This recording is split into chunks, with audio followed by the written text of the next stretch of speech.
This will be a day long remembered. Now I am the master.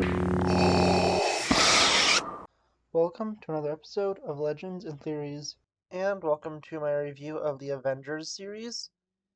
With this, I'll be taking a look at the first 4 films that are out right now.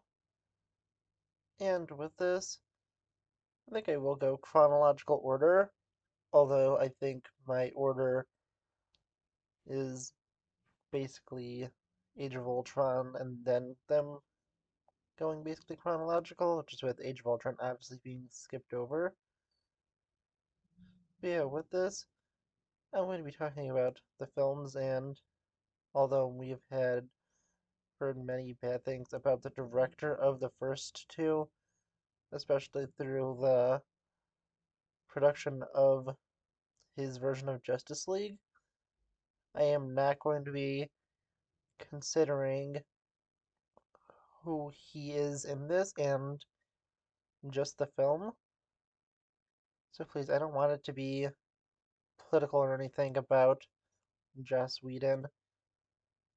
I am just talking about the films themselves, and I am able to separate a film from the director because I feel it's very unfair to everyone else who worked on a movie to be blamed if one person did something wrong and that affects everyone else. So I am just going to go straight into this and taking a look at the first film, The Avengers, or as some people would know it, Avengers Assemble. I think that's like the overseas title to me, and I don't know why they titled it differently than this. But so I'm just gonna go with the name I know, being the Avengers. And that I think this is an incredible film to end off Phase 1. It's a great team up of the different heroes and a combination of the different franchises that we have seen at this point. We get to see all of the Avengers or different heroes at this point since they were not yet Avengers that already had films team up, plus the other characters of Black Widow and Hawkeye, with Hawkeye having a quick cameo in Thor, and Black Widow taking a pretty major role in Iron Man 2. And with it, I think this is an interesting starting off team, and the story is pretty similar to how the Avengers originally formed, although it does have a few different members, since I've made a video about this. The comic book founding Avengers was Iron Man, Thor, the Hulk, Ant-Man and the Wasp, and this is just slightly changed here since Ant-Man and the Wasp, although technically they did exist in the universe, they were not introduced at this point, and the Wasp was in the quantum realm. And I did have a fun video, as I said before, where I looked at what if this did happen and they were in the comic accurate founding Avengers. With this, I could see why they did a few slight changes and put Captain America in there since they already had a movie about him. Although I think it could have been interesting for them to have discovered him at the end of the film. Like they do, I think, towards like one of the first issues of the Avengers. I think it's like within the first 10 they do find Captain America. Not 100% sure since I have not read the classic Avengers run, but I do know a few basics of the story and got the first volume of the What If comics, which had a few that went through the founding of the Avengers, and I remember it was early into it. I can't remember the exact number. But with this, I think it is really interesting that they also went and had Loki be a villain of this film since he was already the villain of Thor. And that is extremely comic accurate since Loki controlling the Hulk is what led to the Avengers forming. And although this wasn't perfectly how it happened, since Loki just is more controlling Hawkeye, and the Hulk only goes on a rampage after an attack, isn't exactly under the control of the Avengers of Loki, and is not the reason the Avengers form to stop Hulk being controlled by Loki. It still is close enough and put onto a more cinematic version since it's a pretty short comic book, which probably could be made into an episode of TV. And it sort of was with Avengers Earth's Mightiest Heroes, which I also reviewed, but that's, a different thing. Looking at it, I think that with the first film, we had some interesting things, including the death of Agent Coulson, and of course, depending on how you see Agents of S.H.I.E.L.D., he either actually dies or he dies and then is brought back to life, and then a bunch of stuff happens, but I'm currently rewatching Agents of S.H.I.E.L.D. right now, so I'm like halfway or a third of the way into season 4. So it's still gonna be like another week or two before I do a review of that. But just going back to this, I had a bunch of, me going away for a minute, talking about some other stuff. I still think that this is a great film to just set everything up. I really enjoy Loki as a villain and the reveal that Thanos was behind this at the end, and this is just setting the seeds for everything. That was really interesting and something I really enjoyed. I think this was also the first MCU film I saw in theaters. I know I saw this one in theaters.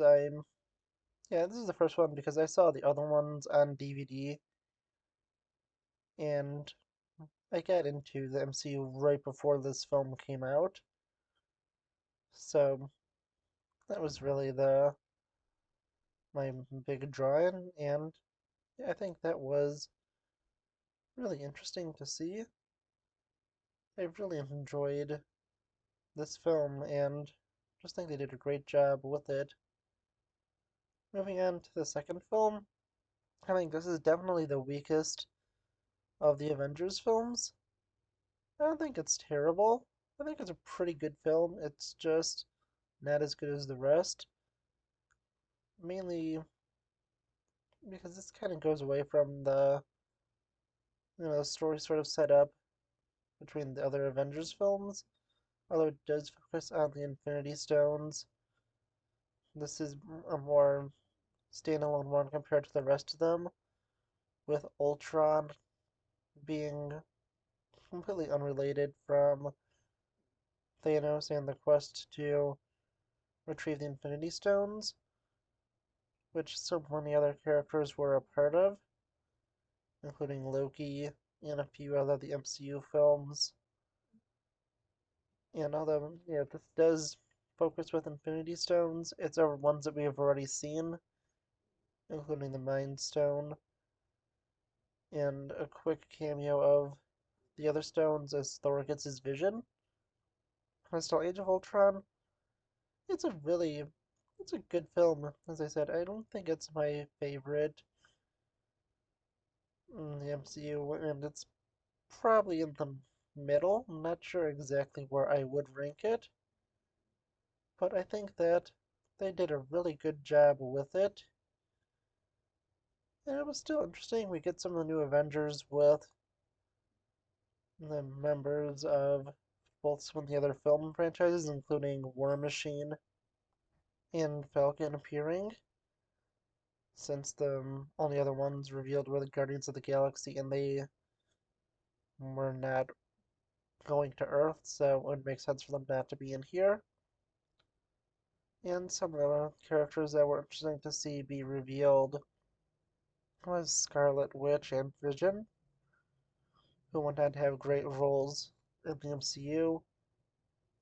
And then there's Quicksilver, who they, I'm not sure if this has been 100% confirmed, but they killed him off most likely to let Fox use Quicksilver and them use Scarlet Witch since they were in sort of a weird legal limbo where they could both use them, and they just decided to use Scarlet Witch and let the X-Men films use Quicksilver.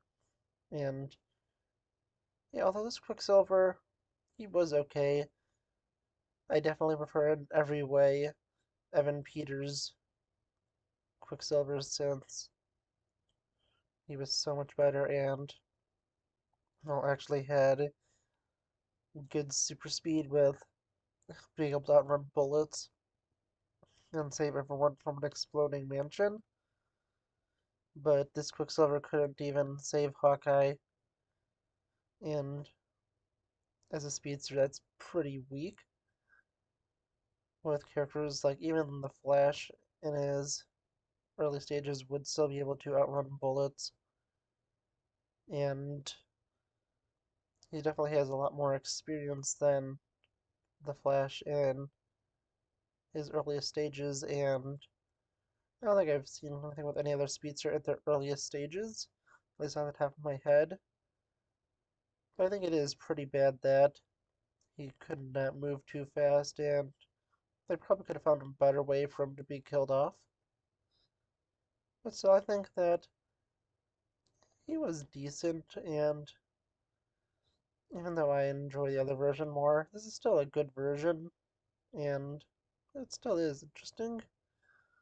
I think that it was really well written, and I really did enjoy this film. It's not my favorite. Ultron is a good villain. It's just there are so many better villains than him, and that's the main thing I have to say about it. Moving on to the big two, and I'll basically be speaking of these together since they're basically a two-part film. Avengers Infinity War and Endgame. This truly takes advantage of the massive universe that they are in at this point, and it is really crazy to see just how big things have got since there are so many different Avengers here. We get to see not only the founding Avengers, who take a major role in Endgame, and the role exactly the leading role, but they also have, besides Hawkeye, a major role in Infinity War, and that is all really interesting. And we basically see everyone besides Hawkeye and Ant-Man. I'm not sure if there's something else I am missing of at least the superheroes inside of Infinity War, and it is extremely cool to see because it just is a great team up to see how big this universe has become. And of course, the ending. The ending is great, where we get to see just everything go so crazy as we see Thanos unleashed and wipe out all of life. Well, half of all life, and although this ending was spoiled to me on the day it premiered, I still really enjoyed the ending, and I think it's great to see stuff like Mr. Stark, I don't feel so good, and more. I think that Thanos was a great villain to this, and is definitely one of, if not the best of the MCU. And I think it was just so well done. I really enjoy this film, and think that they did such a great job making it. And the most impressive part of Infinity War, since it's what that focuses on almost all the characters, since Endgame is a lot more focused on the founding Avengers plus a few more, I think it is really interesting to see how they were able to just balance all these characters so well and have all of them have a pretty important part of the story, with only a few of them taking a big story arc and a few of them only just doing small things to the plot. And just one of the things I will mention is I don't hate Star-Lord for attacking Thanos. It is understandable, And it's obviously what had to happen since Doctor Strange saw every way this could end, or at least most of them, since there may be a few other ways, like how they want to end Doctor Strange in Multiverse of Madness, but I won't really go into that. And just in case you haven't seen the movie, even though it's basically been out for a month, and yeah, with this, I think that it is still really interesting to see just how they've done it, and we're able to balance all these characters so well. But now to move on to Avengers Endgame, which is my favorite of the four. We have such a crazy time with this film since it was so big and is the second highest grossing movie because Avatar was re-released. But I think if this film is also re-released, we may get it going back to first place. And yeah, Endgame is such a great film. It's a lot more character focused on the original and founding Avengers, plus a few others, including Rocket, War Machine, and Nebula, but with the focus on the founding team mainly. It is interesting to see just how they go to save the rest of the universe, and it is such a great film where we get such a love of the MCU when we get to revisit not only some of the greats, including the Avengers and just a few others like Guardians of the Galaxy, but we also get to revisit a few of the bad films where we get to revisit Thor the Dark World. But we also just get to see so many other crazy and different things. I think that is really interesting to see how we get to see all these different characters come together and work to take down their enemies. I think it is so fun and unique. But there's also some great moments where some of the best ones are when Black Widow sacrifices herself, which is really emotional, and when Tony goes and both meets his father and basically, resolves things with him, although his father doesn't know that this is his son, who is about to be born, and since they have time travel. But yeah, with this, I think that we have some other great moments, including the one where Iron Man is ultimately able to defeat Thanos. And with it, although I think that, Fat Thor is funny, I think that maybe isn't the best version of Thor, but that's the point of it because you can definitely see just how bad things have got and how this is affecting him as a person. And that is really interesting to see because really he has gone through so much, and it makes sense that Thor is gonna have some problems with how bad things were, especially with him losing so much within about a week. Because although I think Scarlet Witch did lose a lot, and she did suffer a lot, and it does make sense for how she acts. I think Thor lost a lot more in a lot less time since, we'll just say in about a week, since I don't know exactly how much time passes in Ragnarok, although it is most likely a few days, and then another few days for the events of Infinity War. Thor basically loses his father, his brother, his home, half of his people, and is the reason that, well, basically half of his people and half of the universe were wiped out. And after going through all of that, I think it makes a lot of sense that he is going to be suffering a lot, and he definitely went through this loss a lot better than a few other people. Since if you watch Multiverse of Madness, you'll definitely know what I'm talking about. even WandaVision. Yeah, I think that Thor was okay. Professor Hulk, I think it's an okay role. I definitely enjoy a more classic version of the character, but I think it's fine for him to be like this. Yeah, honestly, I just really like this film, and I think that the funeral they had for Iron Man was really nice.